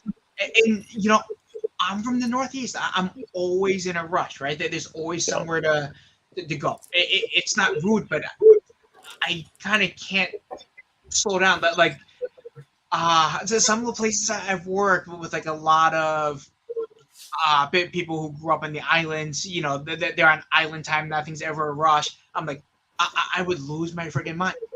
I remember after I graduated college, I moved up to Rhode Island because I was working at a place in Massachusetts. It's like 5:36 in the morning. I'm driving as I'm back road. This car in front of me is doing like 20 miles an hour. So of course I'm like inches from their back bumper, not even realizing it because like I'm trying to get by. So this car pulls over because I must have scared the crap out of him. I drive by, and this lady must have been like 300 years old, but she pulled over, and I just felt like the biggest douche as I was driving by. I'm looking at her. I'm like, she's like 90, and I'm terrorized. I mean, ever since then, I've slowed down because there's no reason. Rush. yeah. No, I've slowed down quite a bit since I moved down here myself. At first, it used to drive me absolutely batshit fucking bonkers. Like just casual conversations with cashiers, you know what I mean? Like, and then like while you're waiting in line behind them, they're already done their transaction. Now they're just talking about their day. And it's like it was a lifestyle for me. Being from New York, that was a very hard lifestyle for me to get used to. Excuse me, can you move on now? Well, I'm just trying to get out of here. Well, when I first moved down here, I couldn't control my tongue, and I look at people straight up like, "Yo, get his fucking phone number, bro. I got shit to do." I've learned not to do that now because you know it's just I've come to their culture now, so I have to adapt. Yeah, I'm normally nice. That's what I like to say about myself too. Same. No, I like to think of it as being tactful. Yeah. I am always honest, but I try to be kind about it. Yeah. I try to treat people how I would want to be treated. Yeah, you know that like instead of being like, hey, you know, I was a dumbass like you once too. It's like, all right, you know, I can see why you did this. Try doing this, right? Well, we've all made our mistakes, right? And you're saying the same thing, but because the message comes across differently, it has such a different effect. No, for sure. So, what all Patreons are you actually currently in? You know, I am in the Small Town Exotics Patreon, Proper Royals, Leviathan. I'm in the Green Room Python set Patreon where I'm in admin as well. And the first Patreon that I was in that I'm still part of is the Olympus Reptiles Patreon. That community was so helpful. Even though, you know, I've outgrown it to a degree, I've stayed in there just because, right? Because the people are great. There's no reason for me to leave. Nah, I definitely see feel why you that. got the spiders. Yeah. Olympus reptiles. You know, the thing is, I don't agree with everything that Matt says. But you know that's fine. He has his thoughts. He has his opinions. I can be an adult and not agree and still respect his thoughts, right? I don't have to finger point. I don't have to call names. And you know, I get his rationale. I just don't think he's right about it. But you know, he comes with his background, his like experiences. So, I mean, how are you going to knock someone for that? Yeah. Yeah. Yeah. I mean, yeah. Because I mean, at the end of the day, this whole industry is opinionated anyway. So it's like if you feel this way, then you're gonna listen to what you feel because that's how you feel versus just switching up all the time anyway. I mean, you know that like I tell people about Spider. If you happen to not like it, that's fine. I respect that. You know, but have you had any experience with it? Have you worked with it, or did you listen to someone on YouTube say that it's terrible? Right? If now you're going to turn around, oh, you keep Spider and you breathe him, you're unethical. My first thought is, why don't you go eat a bag of dicks? Ah, yeah. Finally, turning the Okay? burn right there. I'm honest, right? And I Like respect people's thoughts, but don't you dare dictate to me what I can and cannot do. Like, who the hell are you? Yeah, I agree with you 100%. I'm Right? quick to tell somebody eat a bag of dicks. Well, and that cracks me up. You know, but when I look at Spider, it's something that's visually very jarring. That wobble, especially when it's serious. But how do you know if that animal is having a bad quality of life? Well, we really don't know, right? If they have a will to survive and that they have a desire to live, who am I to say that they shouldn't be around? And I tell people all the time, but when you compare it back to humans, if I lose my vision as an adult, that's a disability, right? If I was born Yes. that way, it's a Tuesday, right? fact, There's a fact. tremendous difference between the two. So how are you going to tell me that you know it's just so wrong to make these animals, but you don't say shit about someone making like super black pastels or power balls or eight balls, right? You have a choice there to not make that breeding. You can breed a single gene and they're perfectly fine, right? But whereas with Spider, it's the inner ear, so you can't breed that out. But the far majority of those animals are perfectly fine. Right. They eat like crazy. They breed like pastels. Eat like savages. No, I agree. I agree. I feel like a lot of the I feel like a lot of this opinion based on Spider at this point is more so for monetary value versus for a actual way of life. Like you're not For gonna make any you're it's gonna be harder to make your investment with a spider. But that doesn't, like you just said, it doesn't mean they're bad creatures. I don't like spider because I'm scared of corkscrews. I'm scared of the anxiety of coming downstairs and this thing's laying upside down every day because it's well, sleep. but most of them don't corkscrew or lay upside down, right? That's relatively uh, uncommon. Right, I have one that I bought as an adult that's a visual VPI spider, and some days I can pick her up and handle her, and she's fine, and you just see that little wobble like this when she's moving around. And there are some days where she's not having it, and she just doesn't want to deal with people, and then she corkscrews and she's like really moving around. So then I know, yeah, I should probably leave her alone, right? So would you say it's more under stress? It's Oh, triggered it's more? definitely under stress. Like some, right? Because the degree of wobble is different in every snake, but every time they get excited, when you go to feed them, well, when they're stressed and they don't want to do something, you see it get worse. Okay. So it's that excitement, not specifically stress, but that's what causes the wobble to get worse. And I treat mine just like all my other snakes. You know, I pick them up, I handle them, I subject them to the same stresses. Because my thought process is this: just like people, if you don't ever subject these animals to some low level stress, they'd never learn to handle it. Right. And then that's where you get animals that are all screwy, they're scared of everything, and they don't act right. That's why I open my tubs and I yell boo at every one of my snakes. I do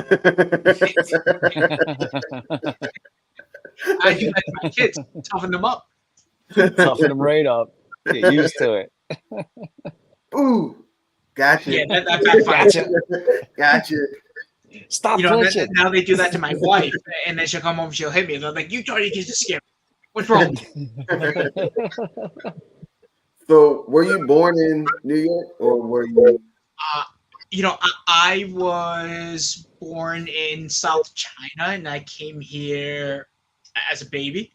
Right, my family immigrated here when I was a year and a half old. So they flew into San Francisco, and we stayed one night there, and then when we came to New York.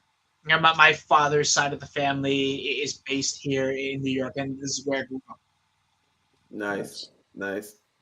So you practically been there. You've been there your entire life, basically. Yeah, you know, I tell people I was just born a little bit too early. That's why I can be present. No, that's pretty cool. That's pretty cool. So, are you planning to breed any of your other species, or just gonna stick with the ball pythons? I have a couple of boas that I'm growing up. I have a handful of hog noses. And I may try, but the hog noses give me pause, right? If I'm going to spend 2 or 3 years raising these things up, and then the female's just going to eat the male just because. We've talked about that before too. Yeah, but I mean, I've talked to some hognose breeders. You make sure that the girl is like well fed, right? And then you put them in there the day after you feed her. Look for the tail wagging. Leave the boy in there for a day, and then you take him out. In this way, that there's less motivation to have a snack. That's wild, man. Scary as hell. That That's is scary. wild, bro. Like everything you're saying is pushing me further and further away from hog nose. But they Imagine invested into a nice, good male, and then that happens. well, you know, I have a bunch of kids, Twin. and you know, I'm afraid to try and breed them. Like, I don't want the boys to get eaten. Although I have to tell this story because it's hilarious. I have an albino California king snake, and his name is Minion. This boy tries to eat everything. So my son comes to me one day. He's like, "I'm not cleaning him." Like he tries to eat me every single time. I'm like, "You're so full of crap. You're just trying to get out of cleaning." So I watch them. My son walks by the enclosure, and Minion just opens his mouth. He's striking at the door, trying to get to my son. I'm like, shit, he's not lying. This snake doesn't do that to me, right? He's not trying to eat me. Like when I pick him up, he's twitching like he's nervous. When my son picks him up, he tries to take a bite out of him. I'm like, you know, this snake is just showing you who the alpha is, and you're not it. It's just not it, kid. So that's funny. So the other day, I was walking my dog. I tried to give my dog away. The dog was going away. I handed the dude the leash. I said, "You can have him." As soon as I hand him the leash, my dog started going to town on this dude's leg. And I'm like, "Bro, you don't do that in the house." He was like, "Oh, he'll be fine." I said, "I don't know if you could take him. He think you're a girl, bro." It's like, you gotta do something. He thought he humping his leg? Huh? He thought he humping his leg?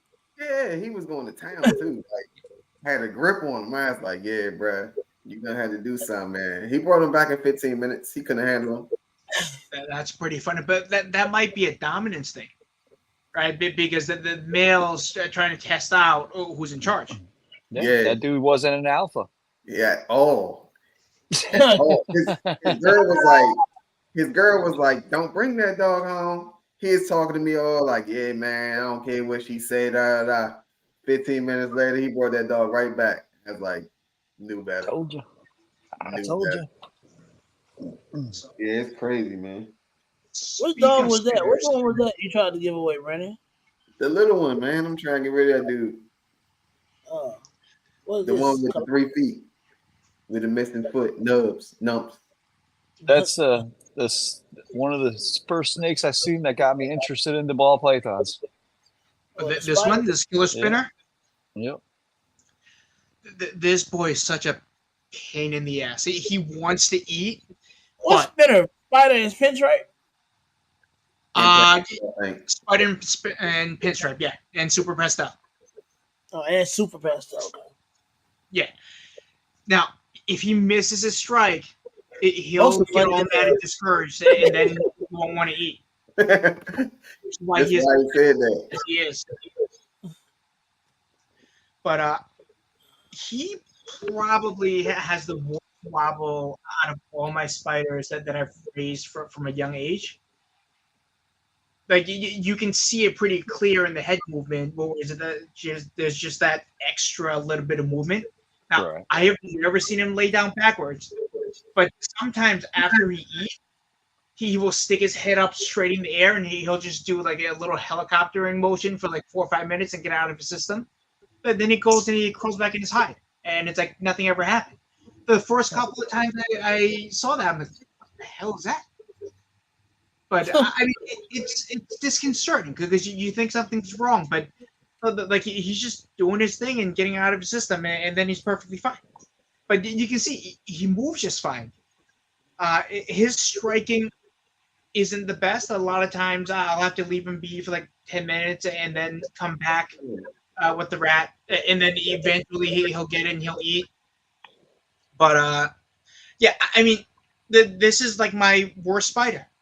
And the thing is, if this is the worst I'm gonna get, I'm not gonna worry too much. So the wobble doesn't. If that is what the wobble is looking like, that's not the part that would turn me away. It's more so the corkscrew that'll turn me away. Yeah, but that doesn't happen very often, right? That Lori spider that turned out to be heavy PI that I gave away to another breeder. She would sit there in the middle of her tub and she'd just go like this. It was weird, but if I stuck a rat in front of her, she turned into a laser guided missile. Like she did not miss. So like you never know. But like I got her as an adult, so that wobble was what it was. All the young ones that I've raised, they're not even as bad as this guy is. But I mean, sometimes they do funny things.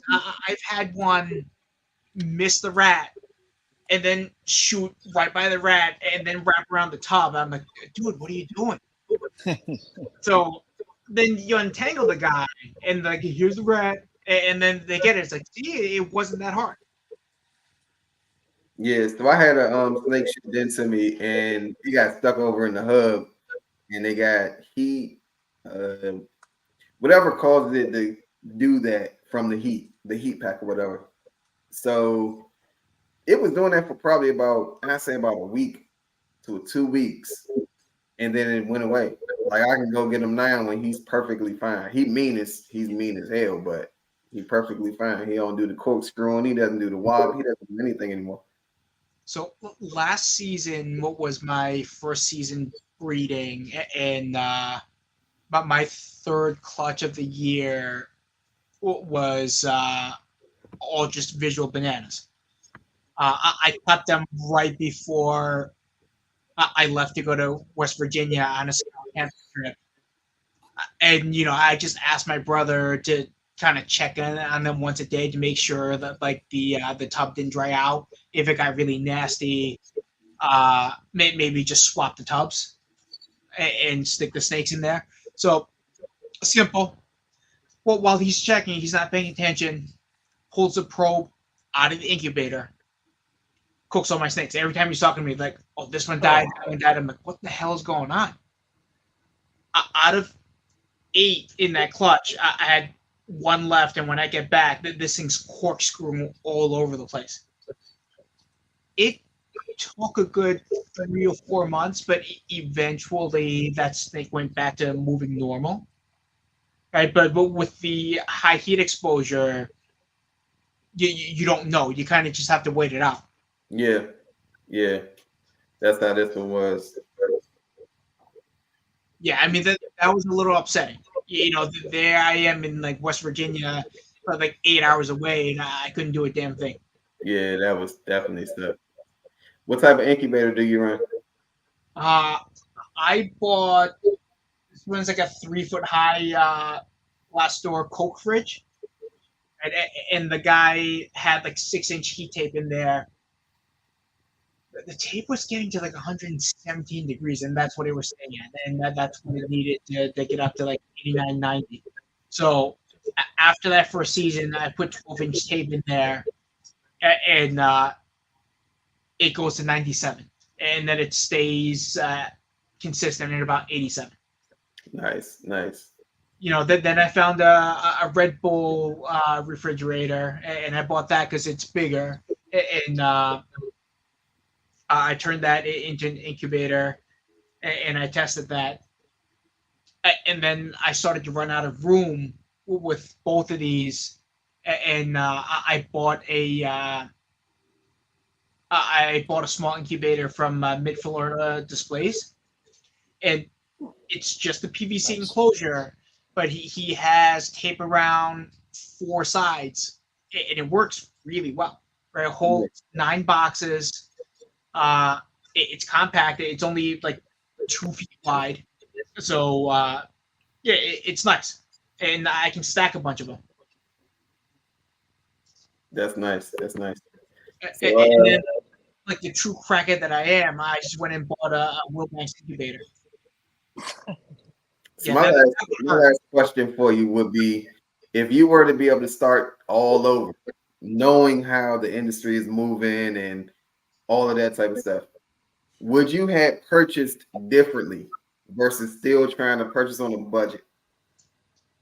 I would still purchase on a budget, but I wouldn't be buying those single gene yellow bellies. Right, so I mean, you live and learn. Now, I'm happy that some of the snakes that I bought that I outgrew, another breeder can find a good purpose for. But I bought a lot of those 1 and 2 gene animals, thinking narrowly of very specific combos. And as I've grown,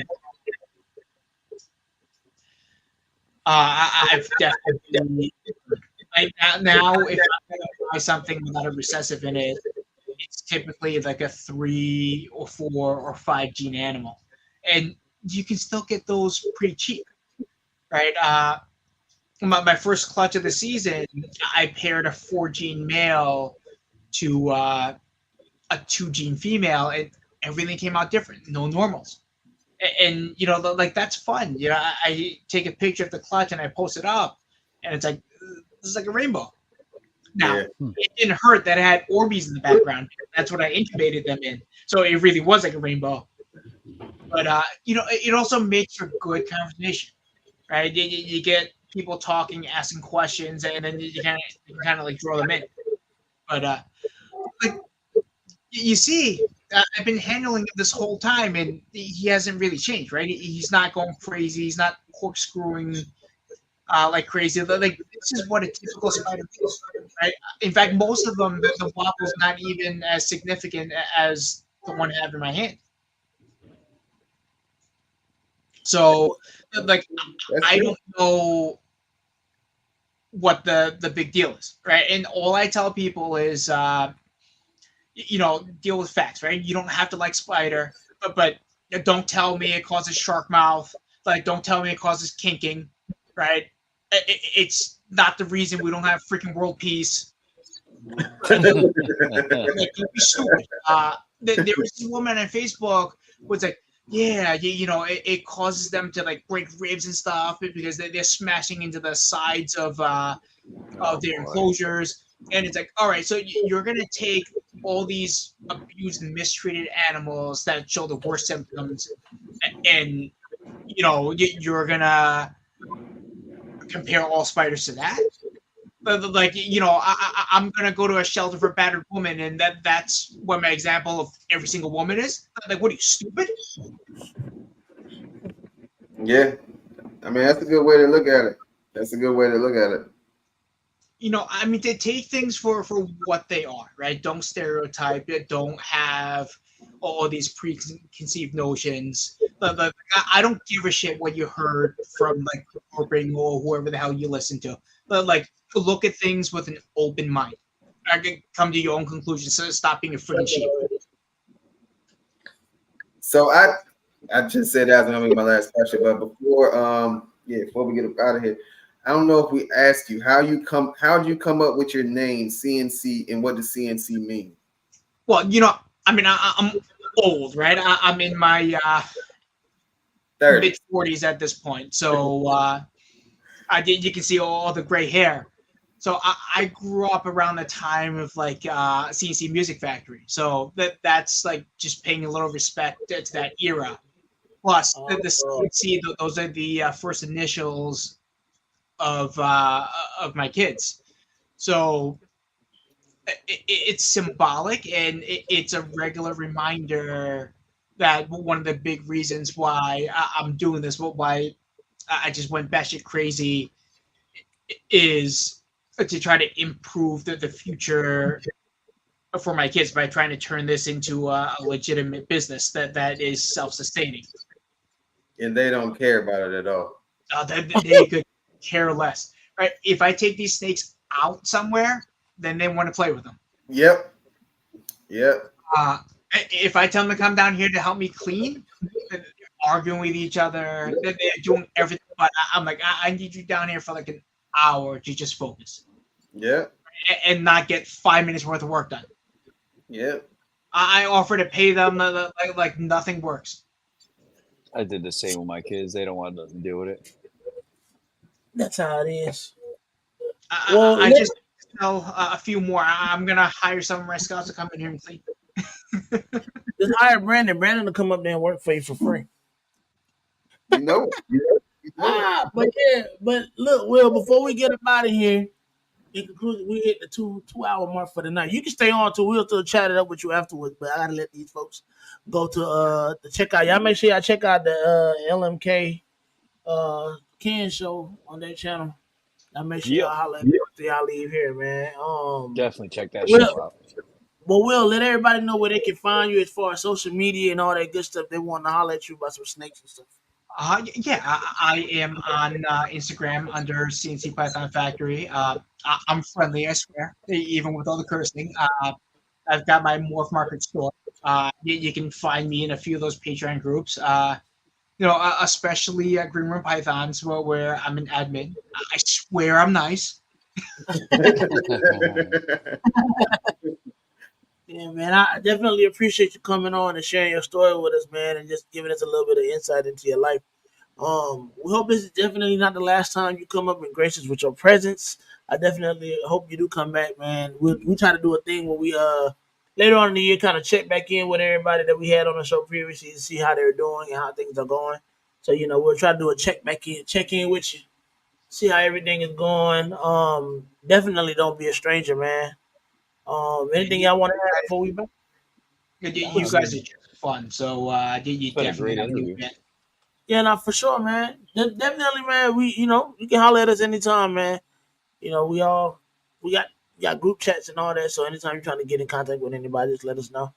What We're y'all say? friendly. We swear. Yeah, we are friendly. What y'all wanted to add? Y'all wanted to add anything before we bounce? I just appreciate you coming on, man, taking the time and doing this with us. Same. Yes. Thank Same. you. Meeting you in person. I was like, yeah, I got somebody we got definitely try to bring on to the show. So I Yeah. told you that when I was talking to you in person. So I'm just Yeah, glad we was able to next make it happen. time I go back to Repticon, if you have the time, let's go out and like grab lunch or dinner or whatever. We just hang out. Got you. Got you for Fact. sure. For Before sure. we bounce out of here, I though, hope I'm gonna be vending. I hope I'm be sitting at the table beside you. Oh, that'd be great. y'all- Oh, before I'm we gonna get have out, a surprise for the next show. facts. Still in the corner, but Before we get up out of here, though, I want to go ahead and show y'all merch off real quick so we can shout out Brandon. You going first? Boom. What you rocking? Well, Forge came in yesterday. I wanted to debut on the show today. Normally I'd be wearing my Walmart. Today I got somebody special.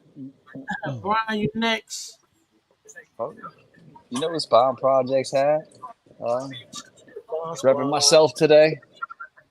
with that awesome logo. Got the logo on the back. I really like the It ain't slacking either. there it is. It ain't slacking. Bands, who you got on? You know, the Bomb Bomb Squad hat, Yeah, Flawless flawless. Exotic Creations, Oh, and that's tight. Josh. Oh, I was like, wait. Oh. I was confused for a second. I had to make sure I showed him off too. Facts. Where you show? You got anybody you rocking today? You can show your jersey off in the back. yeah, I can show my jersey. I didn't have any of it prepared, but I like this jersey. I have shirts. I have mugs. What else do I have? What that other pimping ain't easy shirt? I need that. I need a shirt. I need that Yeah, shirt I right need there. one pimping ain't easy. I have pens from this vendor. Got pens? The hell's my camera? There it is. God. So Nice pen. this 7-in-1 pen. There's a screwdriver in here. It's got a level. It's got measurements. Oh, Stylus in the back. That shit got a Yeah, I need This is yo. fun. That's a utility pen. it. I'm gonna take your merchandising to a whole new level. A whole new level of brand. A whole I tell Yeah, people, you like that, right? I like buy that. a pen or buy a mug with a free snake. Bomb Squad. You gotta rip that. Oh, flawless. look at you. Look Yeah, at you I guys mean, if you guys want matching. a shirt, Yeah, man, hit me up in DMs. I'll send you a shirt. Oh, for Got you, sure, His man. is Gotcha. geckos. Anyway. Mine's the creations. Ah. Yeah. You see how we did that? Ah. Yeah. Yeah. The Yeah, man. same but different. Right. Replay game, man. Y'all make sure y'all drop a comment and let us know that y'all are checking out the replay. We appreciate y'all. Make sure y'all like, comment, share, and subscribe. Facebook loves it. We love it even more. I appreciate everybody. Y'all have a good evening. We will holler at y'all next week where we have Windy City. We have one coming off from Windy City next week. It's gonna be another banging episode. You know what I'm saying? Some dope snakes will be shown. Good conversation, per always. I love y'all and I appreciate y'all. We about to bounce. It is. We'll stay on. We're gonna holler at you real quick to give you thanks. Oh, absolutely. I'm just putting poor Pikachu What away. the fuck?